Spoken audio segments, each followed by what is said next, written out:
Boa tarde a todos. Meu nome é Ney Trevarinho, sou professor da FIA Business School, do Proinfo, e hoje, continuando a nossa série de webinars que iniciamos ontem, a série de webinars Proinfo, que se chama Navegue com Sucesso nesses Tempos Turbulentos. Hoje teremos um assunto extremamente importante, tá? Com o professor doutor Gilberto Guimarães, onde ele vai falar da liderança em tempos turbulentos. É um assunto extremamente relevante, porque nós estamos vivendo uma situação completamente incomum no mundo inteiro, onde as pessoas estão fazendo home office e nunca se precisou tanto de lideranças fortes nesse momento. O professor Gilberto Guimarães, ele é doutorado em hospitalidade, tem mestrado em filosofia, MBA pela FGV, é engenheiro pela Politécnica, USP, psicanalista, coordenador e professor de MBA de programas corporativos. Professor de cursos de liderança, gestão de mudanças, teoria da decisão, gestão de pessoas e gestão de carreira. Tem experiência empresarial, atuou como executivo em empresas multinacionais como Unisys, Grupo Saint-Gobain e como CEO da Paramount. É empresário, atuou como sócio-diretor-presidente do Grupo BPI no Brasil. Palestrante e consultor, abordando temas como liderança, motivação, reestruturação de empresas, negociação, comunicação, vendas, empreendedorismo e planejamento estratégico, tendo atuado em grandes empresas como a Cora, Abril, Air Liquide, Bombril, Bosch, Brasil Telecom, entre outras, tá? É autor dos livros Liderança Positiva, Tempos de Grandes Mudanças, Reestruturando Vidas e Empresas e Esta Desabalada Carreira. E é autor de artigos e das colunas Divã Executivo no jornal Valor Econômico. Eu passo a palavra para o professor Gilberto Guimarães. Obrigado, Ney. Boa tarde. Acho que vocês devem estar me ouvindo bem. É um webinar, então eu quero transformar isso numa conversa e não numa aula nem numa palestra. Não se aplica isso. Então, eu vou tentar colocar o mais breve possível um conceito de liderança em tempos turbulentos e, rapidamente, a gente vai começar a entrar num bate-papo em que vocês mandam uma pergunta e eu respondo essa pergunta, e assim a gente vai indo num processo mais dialogado e muito mais fácil de ser acompanhado numa conversa à distância. O ponto mais importante do conceito de liderança, e que eu acho fundamental, é que liderança é uma tarefa. As pessoas confundem um pouco e consideram liderança como algo, um dom divino, uma característica de personalidade. Óbvio que tem uma componente de talento e de características, mas liderança é uma tarefa, e como toda tarefa eu posso aprender a exercê-la, assim como eu aprendo a guiar automóvel, como eu aprendo a jogar futebol. Claro que se eu tiver talento, eu não só aprendo a guiar automóvel, como me transformo num piloto de Fórmula 1. Eu não só aprendo a jogar futebol, como me transformo num Cristiano Ronaldo. Não tendo talento, eu serei um piloto razoável, um jogador razoável. Ou seja, o importante é que liderança é uma tarefa, e é uma tarefa que tem que ser exercida. Na verdade, é uma tarefa importante e fundamental. Ou seja, um grupo humano, ele só é efetivo e produtivo, ele só dá resultados positivos na medida em que ele obedece a duas características básicas. A primeira, que ele responda a uma causa, a um propósito. Então, esse grupo está junto na busca de uma causa, de uma causa que justifique essa luta. Mas só uma causa não basta. É uma necessidade de um líder que conduz esse grupo. Já dizia Freud, no texto de 1921, né, da Psicologia das Massas, em que ele chama a atenção que um grupo sem liderança ele até usava a expressão, é uma horda primeva, ou seja, é um grupo que sai destruindo tudo. Porque o homem, o ser humano em grupo, é menos inteligente do que individualmente. Ele volta um pouco à infância, ele fica imediatista. Então, o grupo humano, para ser produtivo, pressupõe uma causa e uma liderança. Isso é fundamental, é muito importante. Então, quando você busca e verifica isso, você vai encontrar, por exemplo, no meio empresarial, como nos momentos de crise, esta liderança que, apoiada nesta causa para sair da crise e conseguir a sobrevivência da empresa, ela tem sucesso. Na verdade, cabe aí mais uma observação fundamental. Líder é aquele que decide, é aquele que faz escolhas. Liderado é aquele que segue as escolhas do líder.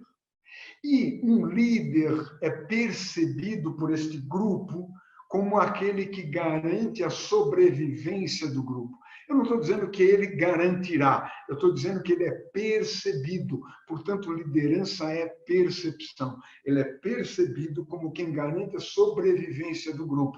Eu sigo porque aquele líder vai me permitir a sobrevivência. E vamos lembrar que o ser humano é um animal diferente dos demais, porque o ser humano é o único animal que tem a consciência que é mortal.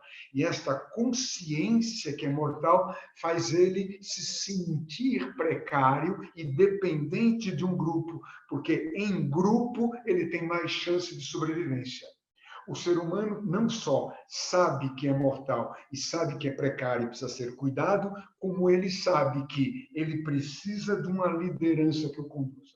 A causa primária, a causa básica do ser humano é esta busca pela sobrevivência, que é exacerbada em períodos turbulentos, em momentos de grandes crises.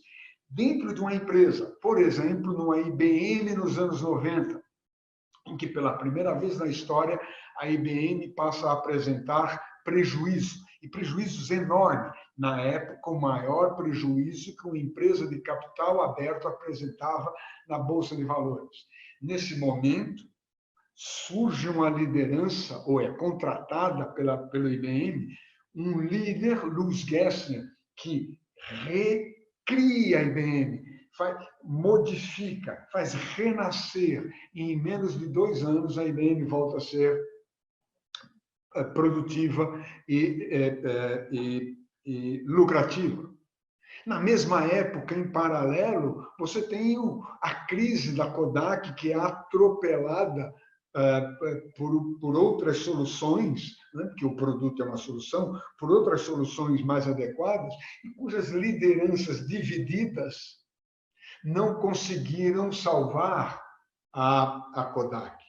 Vale também para Blockbuster, que quando é ameaçada por Reed Hastings na Netflix, não consegue uma liderança que unifique, recrie, crie um novo objetivo e consiga a sobrevivência da Blockbuster.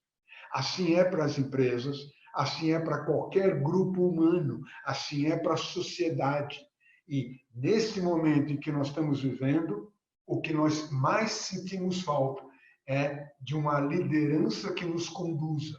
No caso brasileiro, em particular, a Constituição deixou muito tênue, fluida a noção de liderança. E o Brasil é um país em que não há uma liderança formalizada.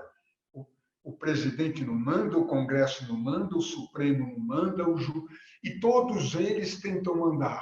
Quando todos tentam mandar, como numa empresa, como em qualquer grupo, numa família, como numa nação, quando muitos mandam, ninguém manda. E, normalmente, a empresa não consegue cumprir seus objetivos.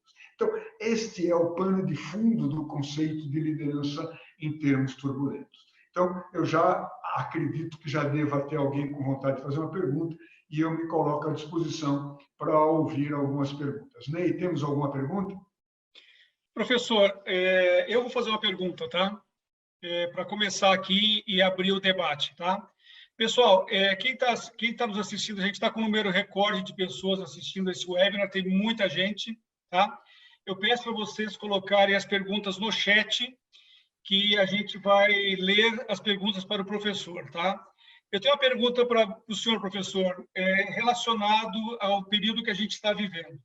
Muitas empresas, elas têm uma organização, digamos assim, matricial, onde a liderança ela é exercida por um chefe de um determinado departamento e a pessoa, eventualmente, tem 2 chefes. Como é que funciona esse tipo de liderança numa situação onde a maioria dos profissionais hoje estão trabalhando em home office? Então, vamos lá. Isso é das modernidades que não é tão moderno assim, né? Porque essa estrutura matricial, essa estrutura em squads, Scrum, né? Sprints, tão moderna, das metodologias ágeis, ela foi realmente muito implementada na GE, do Jack Welch. Toda a General Electric era construída em estrutura matricial. A estrutura é uma organização do grupo, em que você tem, então, especialistas atuando em cada uma das áreas. Mas sempre há e sempre haverá a existência de um líder, mesmo que esse líder seja temporário. Num determinado momento, alguém exerce a tarefa da liderança. Por exemplo, uma equipe cirúrgica de peito aberto, né? Cardíaca de peito aberto, clássico. É uma equipe de especialistas em que cada um é craque no que faz.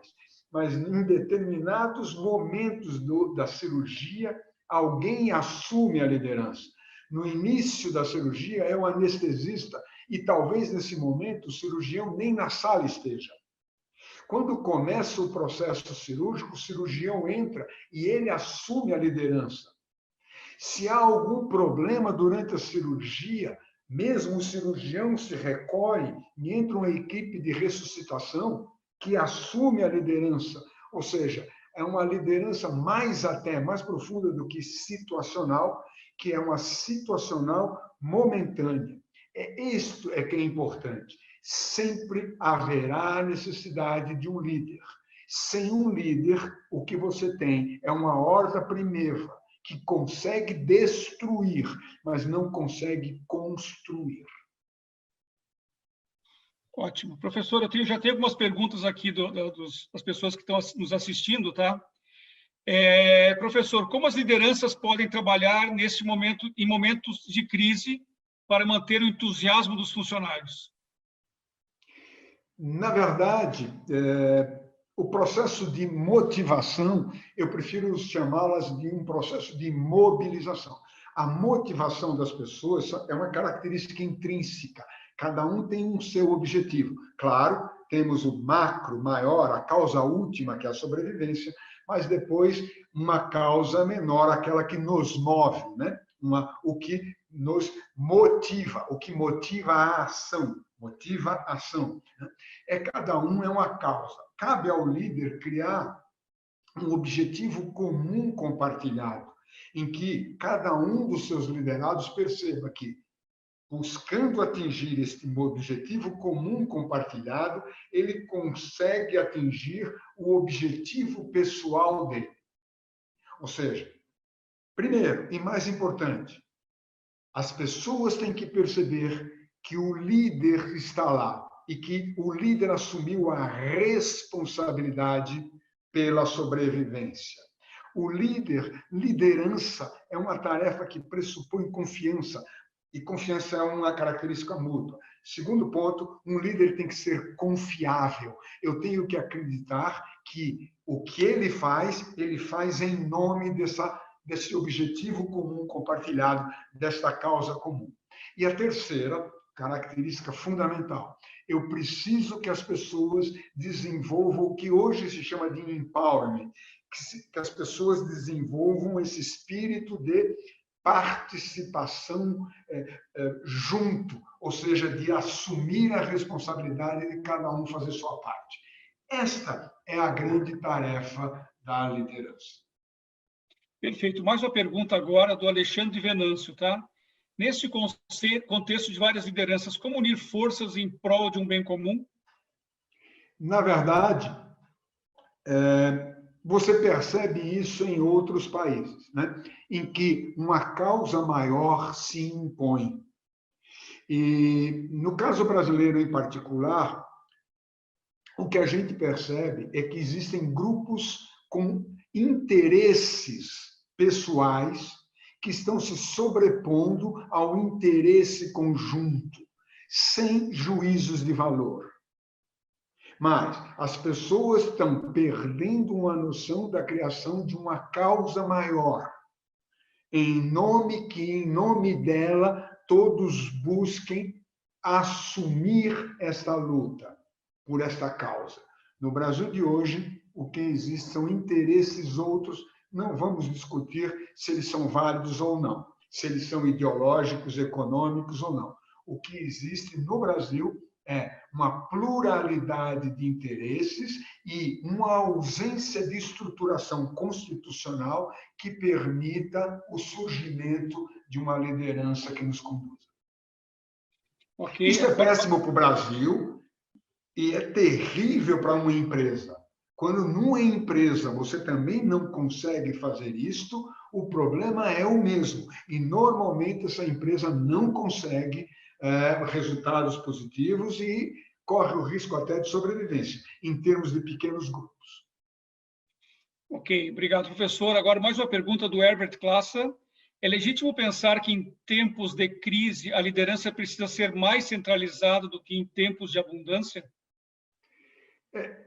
A palavra centralizada, ela sempre será, porque cada grupo pressupõe um líder, uma liderança que emerge do grupo. Um líder não é diferente do grupo, ele é semelhante ao grupo. Não é um marciano que chega aqui e lidera esse grupo humano. É um humano idêntico ao grupo. Será um brasileiro igual a nós, que nos lidera. Ou seja, em princípio, sempre nós vamos centralizá-lo nele. O que acontece é que você monta uma hierarquia de execução da tarefa de liderança. Então, você tem vários níveis de exercício de liderança. Esses vários níveis de exercício de liderança, eles estão estruturados em uma organização. Essa organização pode ser rígida, como no Exército, mas ela pode ser mais moderna, como numa orquestra sinfônica, em que cada músico é um craque, um especialista individual, mas que se submete à liderança do maestro, que impõe ao grupo, não uma ordem, mas a sua visão de objetivo. Então, o que se propõe, o que deveria ser proposto, era um maestro, e não um general ou um papa ou cardeal. É um maestro que consiga nos convencer de uma liderança única, desde que houvesse uma estrutura legal para isso. O que numa empresa seguramente existe, uma estrutura legal e formal que permite essa liderança. Perfeito. Mais uma pergunta agora da Vanessa, uma pergunta bem interessante, tá? Que fala de um tema bastante, digamos assim, atual, tá? Fala da nova geração, né? Os millennials. A nova geração, apesar de serem inteligentes e não conseguem lidar com a estrutura matricial ou até mesmo com o feedback negativo. Apesar do mesmo ser dado com base em feedback positivo e construtivo, como o líder pode ajudar essa juventude com esse tipo de conflito? Vamos lá. É muito importante, eu não queria fazer publicidade, né? Mas é o tema básico do conceito de liderança positiva, que é livro, né? Meu livro. Né?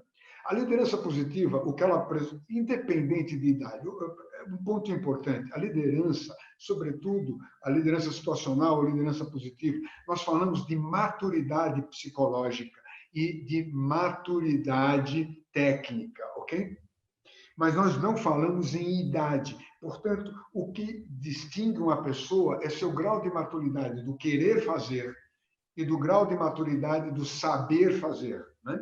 ok? Então, não importa a idade, ele pode querer e saber, e ele é maduro para ter uma liderança mais delegadora. E ele pode ter um nível de não saber fazer porque está com medo, ou não querer fazer porque não tem a competência necessária, e nesse momento ele precisa de uma liderança mais diretiva. Não é a idade, ok? Isto posto, o milênio tem que ser trabalhado da mesma forma. O outro ponto que você chamou a atenção na sua pergunta é o conceito da liderança negativa. No conceito de liderança positiva, o que nós buscamos é a eliminação do medo do ambiente de trabalho. O medo é um péssimo conselheiro de produtividade. Só para vocês entenderem, para não teorizar muito. Imagina que você esteja andando na guia, no meio-fio de uma calçada, que é uma mureta de 20, 25 centímetros de largura. Eu corro neste meio-fio. Eu fico num pé só neste meio-fio. Eu danço nesse meio-fio. Agora, imagina que uma mureta com esta mesma largura, de 20, 25 centímetros, é o parapeito de um terraço de uma varanda, de um apartamento no 20º andar, ou seja, você está a 60 metros de altura. Fechem os olhos e se vejam andando nessa mureta. Nem pensar. Só que aqui embaixo, no chão, sem medo, você andava. Lá em cima, com medo, você é incapaz até de sentar nesta mureta. Ou seja, quando você coloca medo nas pessoas, elas não conseguem ser produtivas. Toda crítica gera medo. Então, o feedback é um conceito cibernético, é uma realimentação para manter um sistema em equilíbrio. Ele não tem juízo de valor, ele é uma informação que busca o equilíbrio. Portanto, quando você critica alguém, este alguém se sente com medo. Se me critica, não gosta de mim. Se não gosta de mim, vai me abandonar. E se eu estiver abandonado, solitário, eu corro o risco de morte. Portanto, eu tenho medo. Ora, é um processo inconsciente. Quando você faz uma crítica a alguém, um feedback negativo, esta pessoa passa a ter medo e essa pessoa será menos produtiva. Quer ela tenha 18 ou 20 anos, quer ela tenha 60, 70 anos de idade. Porque o inconsciente é que vai ter este medo. E o inconsciente é atemporal. Ele não tem idade. Portanto, a liderança positiva tem que se impor como uma forma mais adequada de liderança. Ótimo, perfeito, professor. Uma pergunta do Rafael Ramos. Professor Gilberto, algum estilo de liderança que se destaca em períodos de crise ou há comportamentos que são importantes nesse momento turbulento?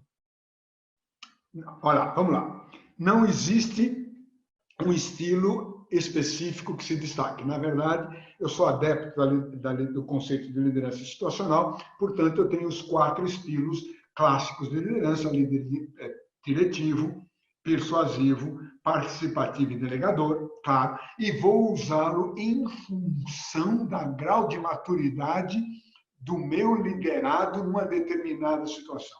Acontece que, numa situação de crise, em que há pânico, como essa que está criada agora no mundo inteiro, em situações de pânico, as pessoas perdem o seu nível de cognição e se transformam um pouco menos inteligente e passam a ter um comportamento mais de manada, né?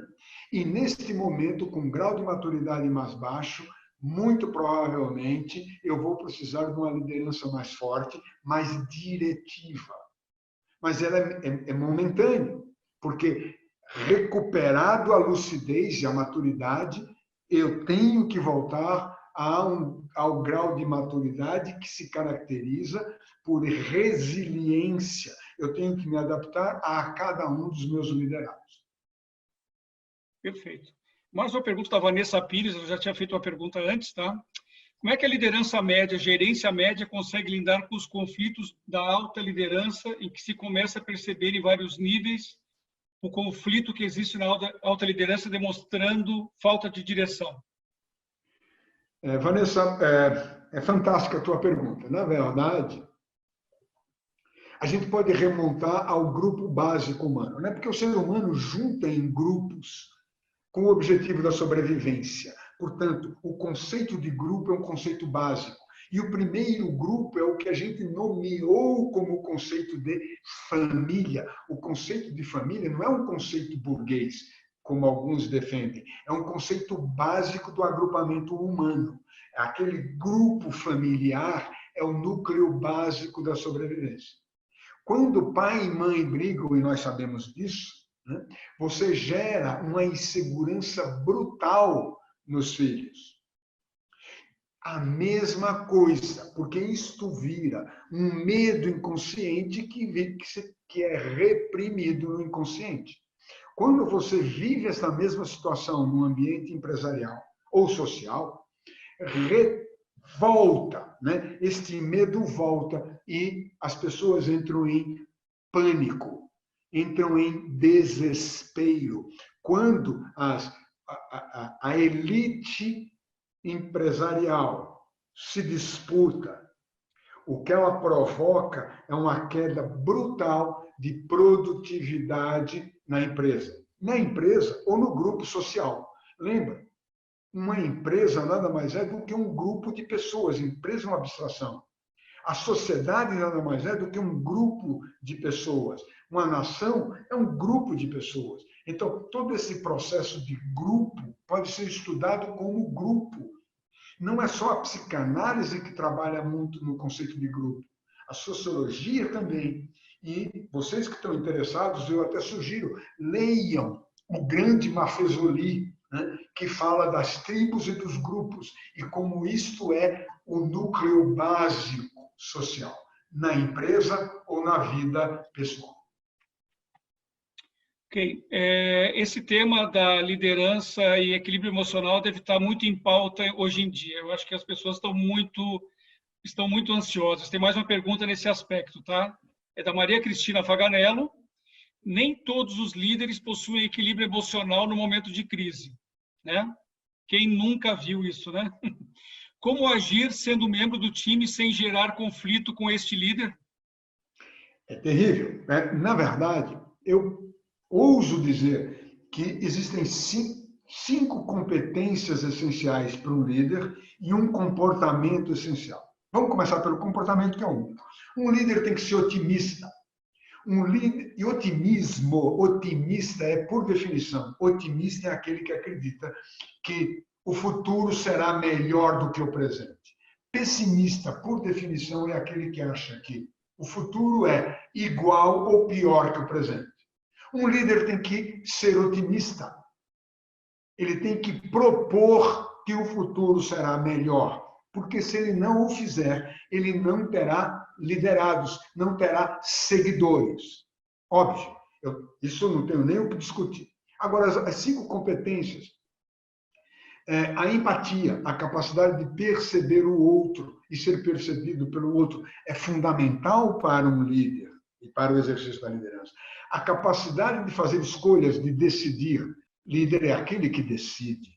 A capacidade de influenciar. Não basta eu tomar uma decisão, eu tenho que convencer meus liderados a me seguirem. Portanto, eu tenho que ter essa capacidade de liderar. E minhas decisões não fazem referência ao aqui e agora. Minhas decisões é uma garantia de sobrevivência no futuro. Portanto, eu tenho que ter a capacidade de antecipar o futuro, de perceber hoje o que vai acontecer amanhã. E, finalmente, eu tenho que ter isto que ela sugeriu, a capacidade de gerenciar as minhas emoções.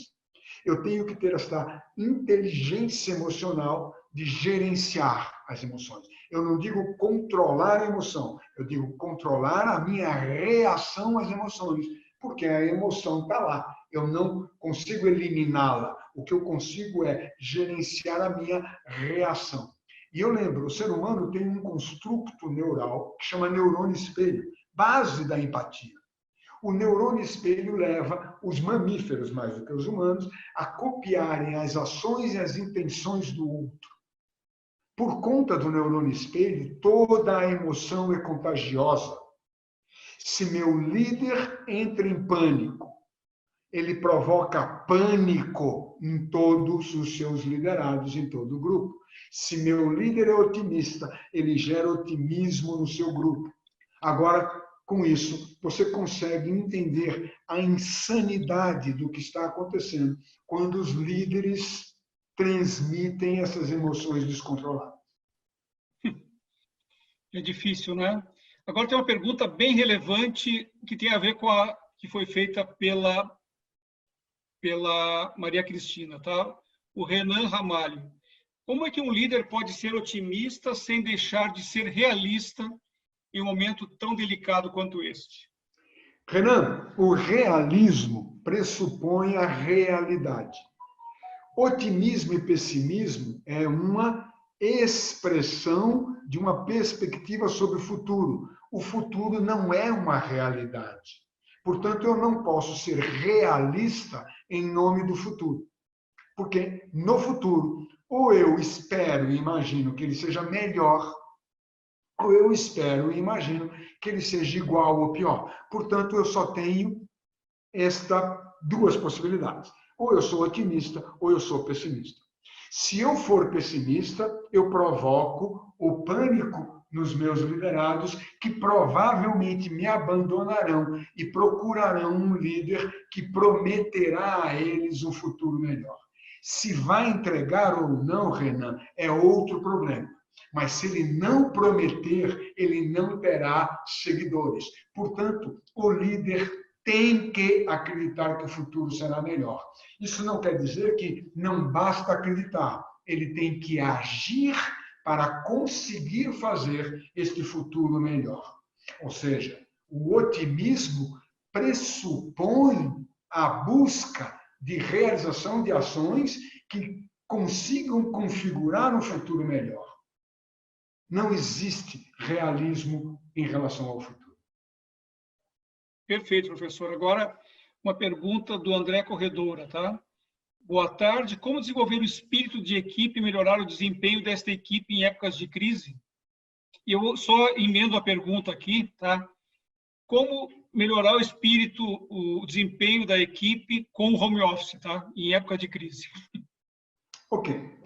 Vamos por partes. Primeiro, no final dos anos 60, um sociólogo canadense chamado Marshall McLuhan criou uma expressão que foi premonitória, né? Porque ele fala o mundo é uma aldeia global.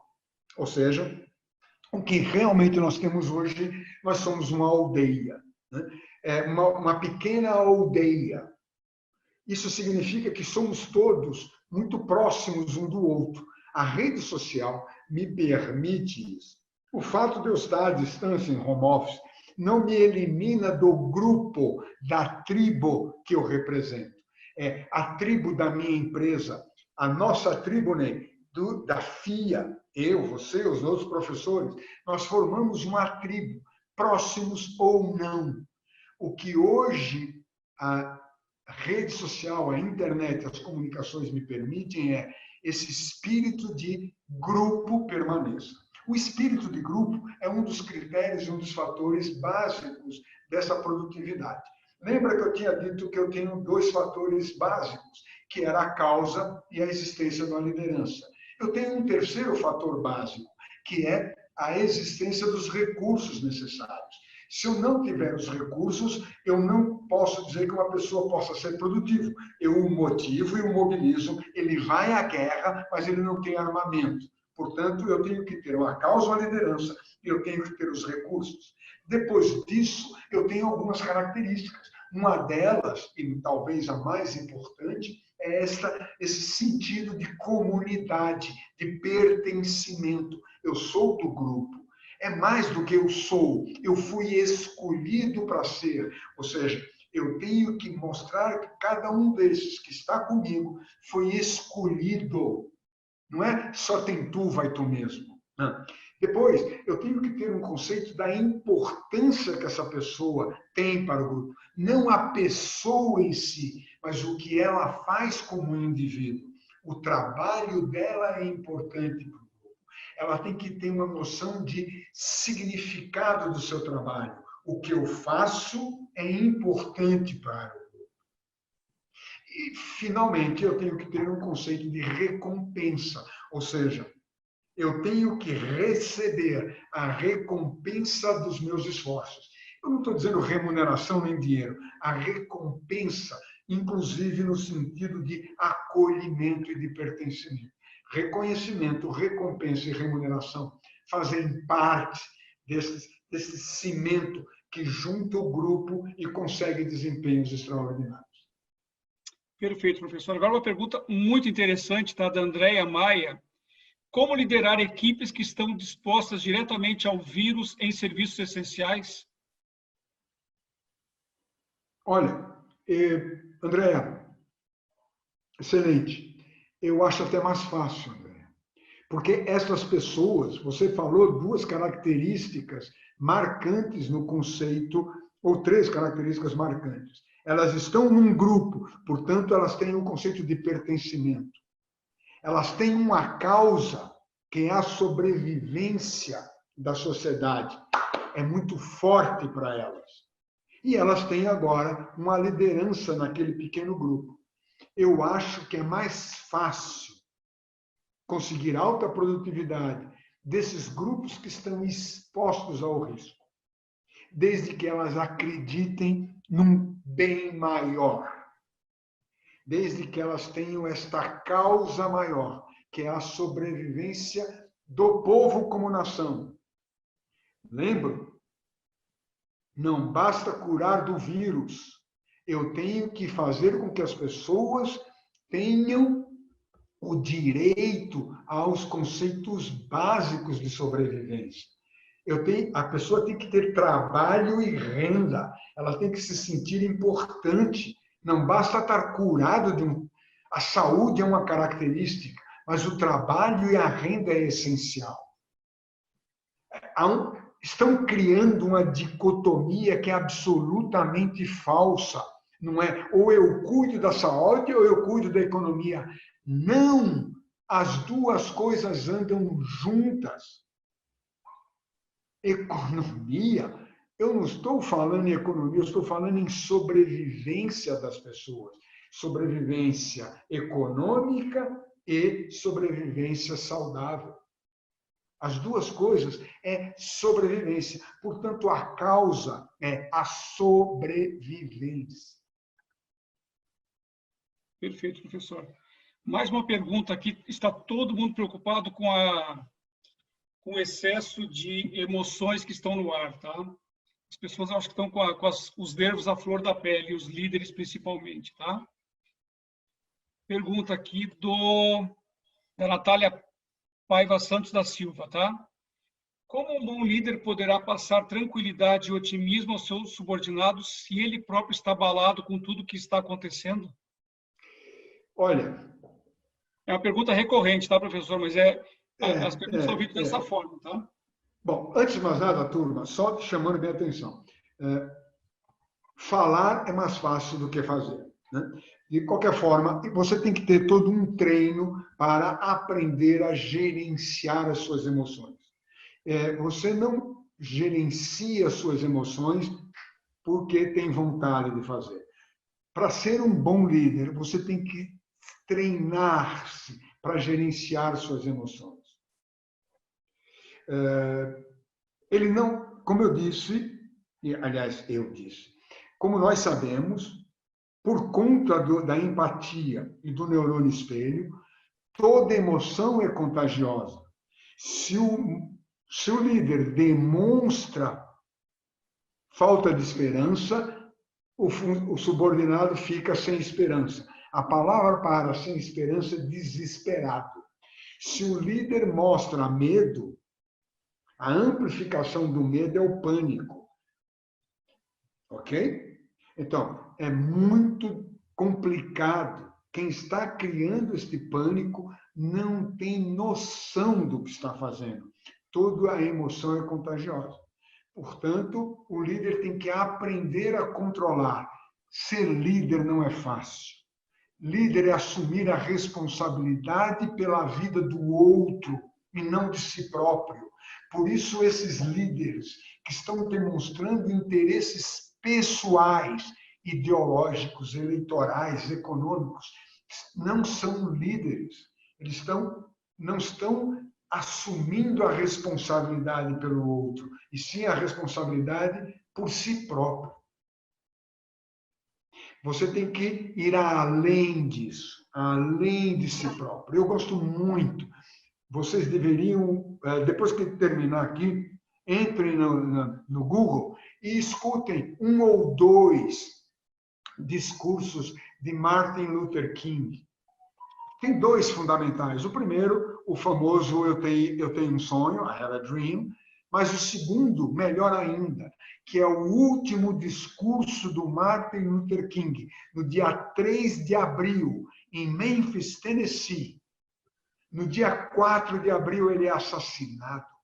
E esse discurso, no dia 3 de abril, é de arrepiar, em que ele diz que chegou no alto da montanha e está vendo a terra prometida.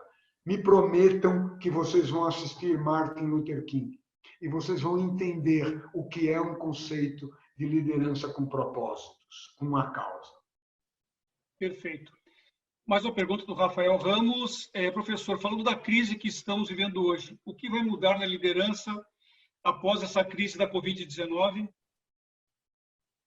Não, no conceito de liderança, provavelmente nada, porque o conceito da liderança faz parte do conceito do animal, né? Como o animal se estrutura em grupos, sobretudo o mamífero, por conta do neurônio espelho, por conta da sobrevivência, se estrutura em grupos e do grupo emerge uma liderança que os conduz para a sobrevivência. Isto permanecerá, porque é um conceito natural. Liderança é um conceito natural dos seres vivos.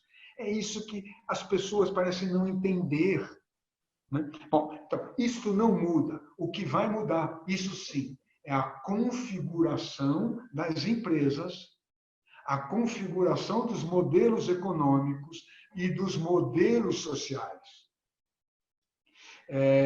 O que eu tenho medo é que, se você for olhar a história da humanidade, nos pós-crises profundas, catastróficas, como a peste negra, ou como a crise de 29, que destruiu a economia mundial. E se vocês perceberem, o que vem depois disso é a prevalecência de lideranças ditatoriais, de ideologias à direita e à esquerda, doesn't matter. E porque o ser humano, no medo e no desespero da recaída, se apegará a pessoas, provavelmente dará a pessoas alguma parte das suas liberdades essenciais. E quando eu digo estruturas rígidas e fortes, até mesmo nos Estados Unidos. Nos Estados Unidos, no pós-crise de 29, nós tivemos 4 reeleições de Franklin Roosevelt. 4. Isso não existe mais do ponto de vista legal, mas naquele momento existia. Ou seja, os Estados Unidos foi dirigido por 12 anos por um mesmo presidente. Só para vocês entenderem o risco que nós corremos por conta deste pânico que está sendo fomentado. Perfeito, professor. A gente vai encerrando daqui a pouco, tá? Mas vou fazer mais 2 perguntas aqui, tá? Que vieram das pessoas que estão nos assistindo. O André Corredora, tá? Portanto, professor, a comunicação de crise é primordial nesta época instável e saber construir otimismo e passar a mensagem para buscar estabilidade e reforçar os laços com a equipe. Faz sentido? Total sentido, né? No meu ponto de vista, é parte fundamental da regra do jogo. Uma boa qualidade da comunicação, né? Uma boa qualidade da gestão das suas emoções e uma excepcional comportamento otimista, acreditando que o amanhã será melhor do que o presente. Já que nós estamos no fim, gente, deixa eu só chamar a atenção. Eu estou falando aqui do alto de uma cátedra. Pelo amor de Deus, isso são minhas opiniões, resultado dos meus estudos, são discussões para que a gente coloque. Isto não é Moisés descendo do Monte Sinai. Pelo amor de Deus, eu fico com muito medo que me achem pretensioso ou arrogante. Isso é a forma professoral, vício de ser professor, né? Na verdade, é uma coletânea de ideias de grandes pensadores, filósofos, sociólogos e psicanalistas, que é a base do que eu estudei. Combinado, gente? Pelo amor de Deus, isso são opiniões pessoais, isso não são regras e mandamentos. A última pergunta está da Maria Isabel de Oliveira. Ela pergunta se o senhor tem ideia do cenário ao término da quarentena para a retomada do mercado.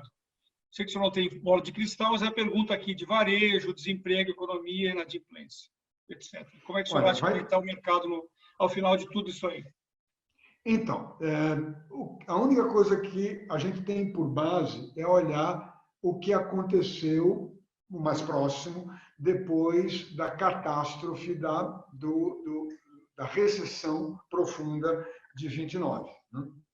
Em que houve uma injeção de dinheiro no mundo, houve um excesso de liquidez, tentando fazer recuperar os negócios, né? Eu acredito nisso. Eu acredito que algumas ideias e ideologias sairão destruídas nesse momento. Por exemplo, o globalismo. O conceito de nação, de grupos menores, está prevalecendo, né? Nós estamos fechando fronteiras, nós estamos buscando a família, o bairro, o Estado, né? A empresa. Então, esse foi o mesmo conceito no pós-29. Então, eu acredito que socialmente, nós vamos ter uma valorização dos pequenos grupos e uma valorização do indivíduo prevalecente ao conceito da sociedade. E, do ponto de vista econômico, eu acho que vai ter uma busca, apesar de eu não ser keynesiano, muito pelo contrário, vai ter uma busca de promover um excesso de liquidez, uma injeção profunda de dinheiro que permita que o consumo retome, mais consumo, mais produção, e você leva isso como um todo. Essa orientação, mas inclusive... Isso é minha ideia. Mas, professor, a entrevista do Guterres, o secretário-geral da ONU, foi nessa linha, né? Os governos abandonarem um pouco aí a disciplina fiscal nesse momento, viu? Eu gosto muito de ouvir algumas pessoas, não que elas tenham a verdade, mas eu as considero muito melhor preparadas do que a média. Por exemplo, o professor Paulo Guedes, de quem eu sou admirador como acadêmico, como professor e como executivo. Independente do ministério, de ala político, ele tem na cabeça o modelo econômico mundial. Ele diz basicamente isso, né? Em que a gente precisa criar esse push, né? O mundo vai ter que ser obrigado, ele vai ter que ser empurrado é como um carro que ficou sem bateria. Ele tem que ser empurrado para pegar no tranco. Ok, professor. Eu gostaria que o senhor fizesse as considerações finais para a gente encerrar daqui a 5 minutos, então, o nosso webinar. Tentando ser um pouco engraçado, eu espero que tenha sido bom para vocês como foi bom para mim, né? De qualquer forma, para mim foi fantástico, adorei e espero cruzar com vocês novamente na FIA. Amanhã estou gravando, inclusive, uma aula sobre liderança para um curso da FIA online e assim vai. Ou seja, espero cruzar virtualmente ou presencialmente com vocês para que a gente possa continuar trocando ideias, para que eu possa continuar aprendendo muito e com as perguntas e com as ideias e opiniões de vocês. Gente, muito obrigado e até uma próxima oportunidade. Pessoal, muito obrigado pela participação de vocês, tá? Eu gostaria de deixar aí registrado que estamos com uma série de webinars, tá? Sempre nesse mesmo horário, às 5h30, né? Teremos webinars a partir de... teremos amanhã, né, quarta-feira, e depois também, na semana que vem, a partir da segunda-feira, às 17h30. Eu peço ao Germano para colocar aí na tela quais são os próximos webinars dessa semana, tá? Amanhã nós teremos neurociência e funcionamento cerebral em tempos de incerteza, como as emoções afetam as nossas decisões, um tema que foi muito debatido hoje, tá? E na quinta-feira, transformação digital, como destacar seu produto nessa avalanche de anúncios. Eu destaco que esses dois temas são fundamentais para a sobrevivência nos grupos onde estamos hoje, né? As nossas empresas e as nossas grupos de pessoas onde estamos, a nossa família, a empresa e o nosso próprio país.